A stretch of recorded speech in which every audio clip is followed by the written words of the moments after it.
interest in child welfare, like you not only got interested in a piece of child welfare, you got interested in the whole of the child welfare system, it seems to me. Well, if you're going to research, I got interested in foster care. And I did a piece of research through the state on foster care. They sponsored it partly, the university sponsored it partly. And I wrote a series of articles on the results of my research on foster care. It was a question of movement into foster care and then the return home from foster care. What were the factors that impeded this kind of transition? What were the factors that accelerated this kind of transition? And then I went on to doing research on adoptions. At that time, social workers were very reluctant to place older children, which is defined as a 5-year-old child, for adoption, because the supposition was that he came from a dysfunctional family, and if he had lived 5 years in a dysfunctional family, he's likely not to be able to make an adequate adjustment to adoption.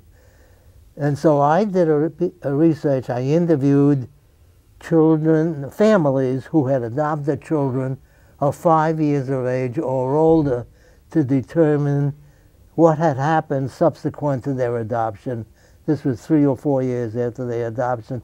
To what extent had they made an adequate adjustment? To what extent was the adjustment difficult? What ways was the adjustment difficult? And so on and so forth. And it turned out that the largest percentage of them, there were some adoption failures, the largest percentage of them was successful. And the message to the field was that you have these children who need adoption. It's unethical not to consider them, when the research shows to some extent that this might have an opportunity of making a successful adoption. So you got into foster care, you got into adoption, and then from there you... And then I did a piece on child abuse. Okay. The piece on child abuse was concerned with physical abuse. And the problem was what actually precipitated the abusive incident. See, every abusive incident is almost accidental. It's not thought out in advance. And nobody says, I am going to physically abuse this child. A series of interactions develop, and at some point, the parent flashes out. And we were interested in determining what happened in that interaction so as to alert the social worker how he could work with the client and prepare the client for the fact that this might happen, and this might, you might going to do this, and you might do this. Watch yourself, see? So we went back to interview women and men, but mostly women, who had physically abused their children. We did what was called retrospective introspection. We said, go back to the time when this incident occurred. What was the first thing that happened? Child abuse is episodic. It happens without much premeditation and so on, not deliberate and so on. So, and I wrote a book on that. I and Judy Martin, right, who was part of the team who interviewed the mother. So I have to ask you a question, because this is a story I remember for many years.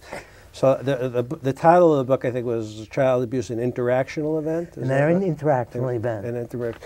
Now, I recall, I don't know if this is part of the mythology, Al, that you had wanted or thought about calling it the child's contribution to abuse. Well, I thought about that for a very short period of time. Because you really were trying to... I know. Well, see, what happened was this got out to the press. And the press, not so much here, but in Milwaukee, they wrote a sharp editorial. Of all the kinds of research we needed, We need to have a piece of research that contributes, that the child contributes to his own physical abuse. There was a lot of criticism on that. Right. Of course, it translates to that. You are saying that this is not only the parent that's involved, it's the child that's involved, and there's this complex interaction.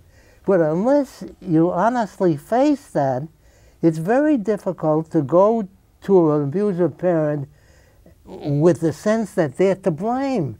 They're not going to listen to you. If you go with some appreciation of what they were facing, you run a better possibility of evoking some response from them. That was our idea.